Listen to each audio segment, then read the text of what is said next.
ಬಂದಿರುವಂತ ಎಲ್ಲ ಮಾಧ್ಯಮ ಮಿತ್ರರಿಗೂ ಸ್ವಾಗತ ಬಯಸ್ತಾ ಈ ಒಂದು ಪತ್ರಿಕಾಗೋಷ್ಠಿನ ನಮ್ಮ ರಾಜ್ಯಾಧ್ಯಕ್ಷರು ನಡೆಸಿಕೊಡ್ಬೇಕಂತ ಕೇಳ್ಕೊಳ್ತಾ ಇದ್ದೀನಿ. ಆತ್ಮೀಯ ಪತ್ರಿಕಾ ಹಾಗೂ ಮಾಧ್ಯಮದ ಸ್ನೇಹಿತರೆ,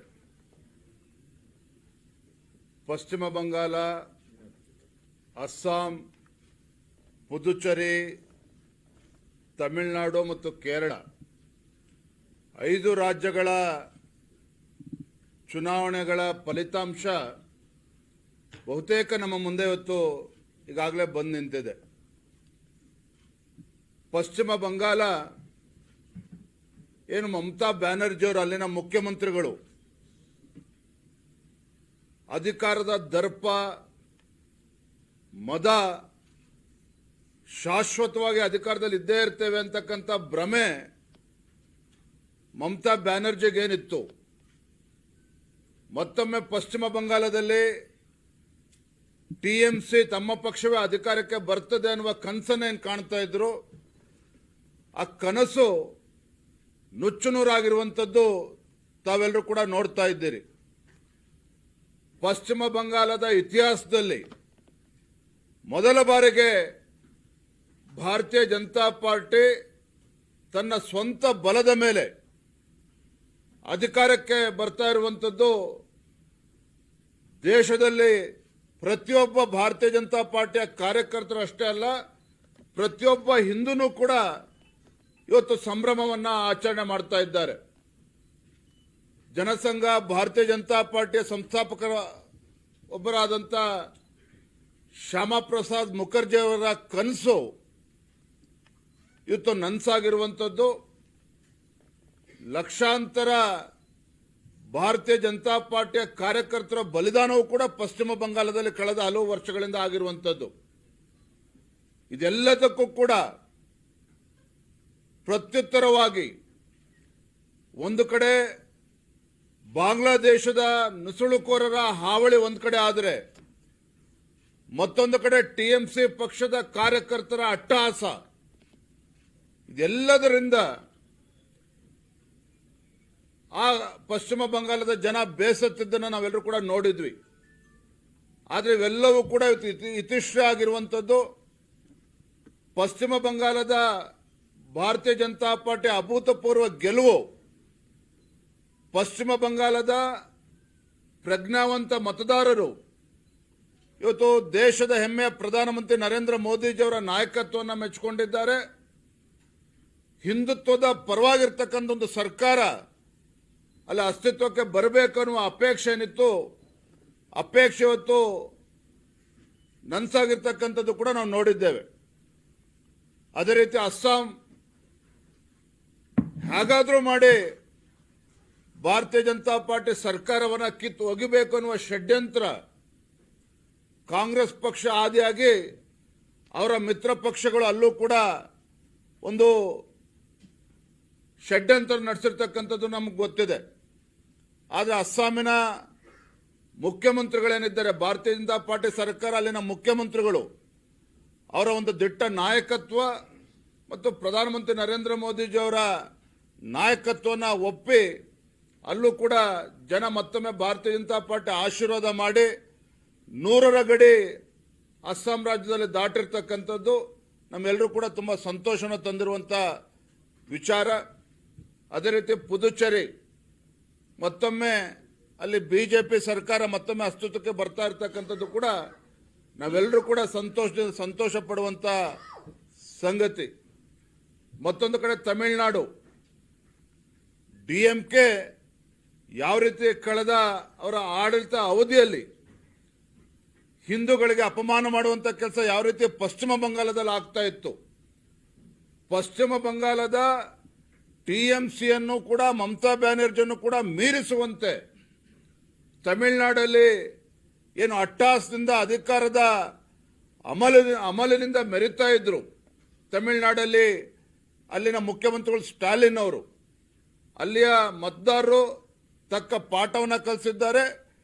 ಡಿಎಂಕೆ ಸರ್ಕಾರವನ್ನು ಕಿತ್ತೊಗೆಯುವ ಮೂಲಕ ಒಂದು ಸ್ಪಷ್ಟ ಸಂದೇಶವನ್ನು ತಮಿಳುನಾಡಲ್ಲೂ ಕೂಡ ನಾವು ಕೊಟ್ಟಿರ್ತಕ್ಕಂಥ ನಾವು ನೋಡ್ತಾ ಇದ್ದೇವೆ. ಒಟ್ಟಾರೆಯಾಗಿ ಪಶ್ಚಿಮ ಬಂಗಾಳದ ಭಾರತೀಯ ಜನತಾ ಪಾರ್ಟಿ ಅಭೂತಪೂರ್ವವಾಗಿರ್ತಕ್ಕಂಥ ಗೆಲುವು ಯಾರೂ ಕೂಡ ನಿರೀಕ್ಷೆ ಮಾಡಿರಲಿಲ್ಲ. ಬಹುತೇಕ 200ರ ಗಡಿಯನ್ನು ನಾವು ಮುಟ್ತಕ್ಕಂಥ ಎಲ್ಲ ಸಂಕೇತಗಳಿಗಾಗಲೇ ನಾವು ನೋಡ್ತಾ ಇದ್ದೇವೆ. ಪಶ್ಚಿಮ ಬಂಗಾಳ, ಅಸ್ಸಾಂ, ಇವತ್ತು ಪುದುಚೇರಿ ಭಾರತೀಯ ಜನತಾ ಪಾರ್ಟಿಯ ಗೆಲುವು ಒಂದು ಕಡೆ ನರೇಂದ್ರ ಮೋದಿಜಿಯವರ ನಾಯಕತ್ವಕ್ಕೆ ಒಂದು ದೊಡ್ಡ ಶಕ್ತಿಯನ್ನು ತುಂಬಿದಂತಾಗಿದೆ. ನಮ್ಮ ರಾಷ್ಟ್ರೀಯ ಅಧ್ಯಕ್ಷರಾಗಿರುವಂತಹ ನಿತಿನ್ ನಬೀನ್ಜಿಯವರ ನೇತೃತ್ವದ ಮೊದಲ ಚುನಾವಣೆ ಬಹಳ ದೊಡ್ಡ ಒಂದು ಸಂದೇಶವನ್ನು ನೀಡಿರುವಂಥದ್ದು. ಮತ್ತೊಂದು ಕಡೆ ಇಡೀ ದೇಶದಲ್ಲಿ ಅಮಿತ್ ಶಾಜಿ ಅಂತ ಹೇಳಿದ್ರೆ ಚುನಾವಣಾ ಚಾಣಕ್ಯ ಅಂತೇಳಿ ಇವತ್ತು ಪ್ರತಿಯೊಬ್ಬರು ಕೂಡ ಮಾತನಾಡ್ತಾ ಇದ್ದಾರೆ. ಈ ದೇಶದ ಒಬ್ಬ ಚಾಣಕ್ಯ ಅಮಿತ್ ಶಾಜಿ ಅವರ ತಂತ್ರಗಾರಿಕೆನೂ ಕೂಡ ಈ ಎಲ್ಲ ರಾಜ್ಯಗಳ ಭಾರತೀಯ ಜನತಾ ಪಾರ್ಟಿಯ ಗೆಲುವಿಗೆ ನಮಗೆ ದೊಡ್ಡ ಶಕ್ತಿಯನ್ನು ತುಂಬಿದೆ ಅನ್ನುವ ಮಾತನ್ನ ಸಂದರ್ಭದಲ್ಲಿ ಹೇಳ್ತೇನೆ. ಬಹಳ ಮುಖ್ಯವಾಗಿ ಪಶ್ಚಿಮ ಬಂಗಾಳ ವಿಶೇಷವಾಗಿ ಅಲ್ಲಿನ ಕಾರ್ಯಕರ್ತರಿಗೆ ದೊಡ್ಡ ಸಲಾಮನ್ನು ನಾವು ಹೇಳಬೇಕಾಗಿದೆ. ಕಾರಣ ಅಂತ ಹೇಳಿದ್ರೆ ಹಲವು ದಶಕಗಳ ನಿರಂತರ ದಬ್ಬಾಳಿಕೆ ನಮ್ಮ ಕಾರ್ಯಕರ್ತರ ಮೇಲೇನೋ ಆಗ್ತಾ ಇತ್ತು. ಇದೆಲ್ಲದಕ್ಕೂ ಕೂಡ ಇತಿಷ್ಠ ಆಗ್ತಕ್ಕಂಥ ಕೆಲಸ ನಮ್ಮ ಕಾರ್ಯಕರ್ತರುಗಳು ಕೂಡ ಮಾಡಿರ್ತಕ್ಕಂಥದ್ದು. ಎಲ್ಲ ಈ 3 ರಾಜ್ಯಗಳ ಎಲ್ಲ ನಮ್ಮ ಕಾರ್ಯಕರ್ತರು ಕೂಡ ನಾನು ತಮ್ಮ ಮುಖೇನ ಅವರಿಗೆ ವಂದನೆ ಅಭಿನಂದನೆ ಕೂಡ ನಾನು ಸಂದರ್ಭದಲ್ಲಿ ಸಲ್ಲಿಸೋಕೆ ಇಚ್ಛೆ ಪಡ್ತೇನೆ.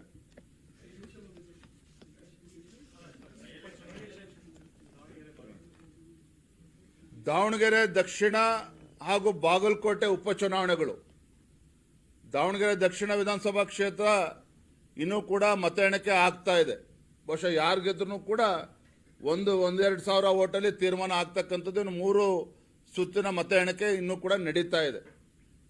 ನನಗೆ ಸಂಪೂರ್ಣ ವಿಶ್ವಾಸ ಇದೆ ದಾವಣಗೆರೆಯಲ್ಲಿ ಭಾರತೀಯ ಜನತಾ ಪಾರ್ಟಿ ಗೆದ್ದೇ ಗೆಲ್ಲುತ್ತೆ ಅನ್ನೋ ವಿಶ್ವಾಸ ನಮಗೆ ಸಂಪೂರ್ಣವಾಗಿದೆ. ಬಾಗಲಕೋಟೆ ನಾವು ನಿರೀಕ್ಷೆ ಮಾಡಿರಲಿಲ್ಲ.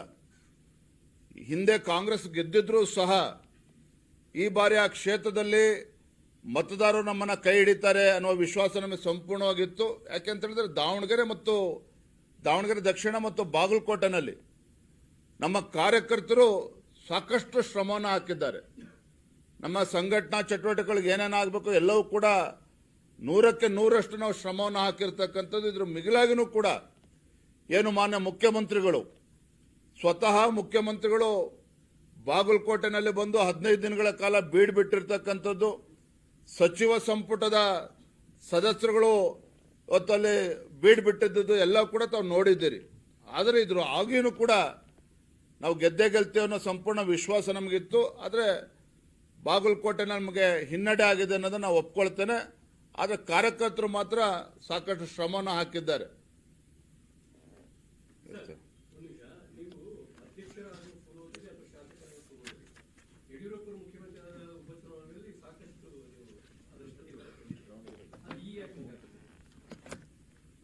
ನೋಡಿ, ಹಿಂದೆ ಬಿಜೆಪಿ ಸರ್ಕಾರ ಇದ್ದಾಗ ಯಾವ ರೀತಿ ಉಪಚುನಾವಣೆ ನಾವು ಗೆದ್ದಿದ್ವಿ. ಇದೇ ಕಾಂಗ್ರೆಸ್ ಸರ್ಕಾರ ಇದ್ದಾಗ ಸಿದ್ದರಾಮಯ್ಯನವರು ಮುಖ್ಯಮಂತ್ರಿಗಳಿದ್ದಾಗ ಗುಂಡೂರುಪೇಟೆ ಇರ್ಬೋದು, ನಂಜನಗೂಡು ಇರ್ಬೋದು, ಯಾವ ರೀತಿ ಚುನಾವಣೆಗಳನ್ನು ಗೆದ್ದರು ಎಲ್ಲವೂ ಕೂಡ ಇತಿಹಾಸ ನಮ್ಮ ಕಣ್ಮುಂದೆ ಇರ್ತಕ್ಕಂಥದ್ದು. ಹಾಗಾಗಿ ಉಪಚುನಾವಣೆ ಗೆದ್ದಿದೆ ಅನ್ನೋ ಕಾರಣಕ್ಕೆ ಮತ್ತೆ ಕಾಂಗ್ರೆಸ್ ಪಕ್ಷದ ಪರವಾಗಿ ಒಲವಿದೆ ಅಂತೇಳಿ ನಾವು ಹೇಳೋದಕ್ಕೆ ಸಾಧ್ಯ ಆಗೋದಿಲ್ಲ. ಹಿಂದೆ ಅನೇಕ ಉದಾಹರಣೆಗಳು ಇವತ್ತು ಕಣ್ಮುಂದಿದೆ. ಆದರೆ ಇದ್ರ ಆಗಿಯೂ ಸಹ ನಾವು 2 ಚುನಾವಣೆಗಳಲ್ಲಿ ವಿಶೇಷವಾಗಿ ಬಾಗಲಕೋಟೆನಲ್ಲಿ ಯಾಕೆ ನಮಗೆ ಹಿನ್ನಡೆ ಆಗಿದೆ ಅನ್ನೋದನ್ನು ನಾವು ಇನ್ನೂ ಕೂಡ ಪರಾಮರ್ಶೆ ಮಾಡಬೇಕಾಗಿದೆ. ನಮ್ಮ ಮುಖಂಡರ ಜೊತೆ ಕೂತು ಚರ್ಚೆ ಮಾಡಬೇಕಾಗಿದೆ. ತದನಂತರದಲ್ಲಿ ಮುಂದೆ ಯಾವ ರೀತಿ ನಾವು ಇನ್ನೂ ಕೂಡ ಸಂಘಟಿತರಾಗಿ ಹೋಗಬೇಕು, ಆ ನಿಟ್ಟಿನಲ್ಲಿ ನಾವು ಇನ್ನೂ ಕೂಡ ಸಂಘಟನೆಗೆ ಬಲವನ್ನು ಕೂಡ ತುಂಬಬೇಕು. ಸಂಘಟಿತರಾಗಿ ಹೋಗೋದಕ್ಕೆ ಏನು ಮಾಡಬೇಕು ಅದ್ರ ಬಗ್ಗೆ ನಾವು ಸ್ಟ್ರಾಟಜಿ ನಾವು ಮಾಡ್ತೇವೆ.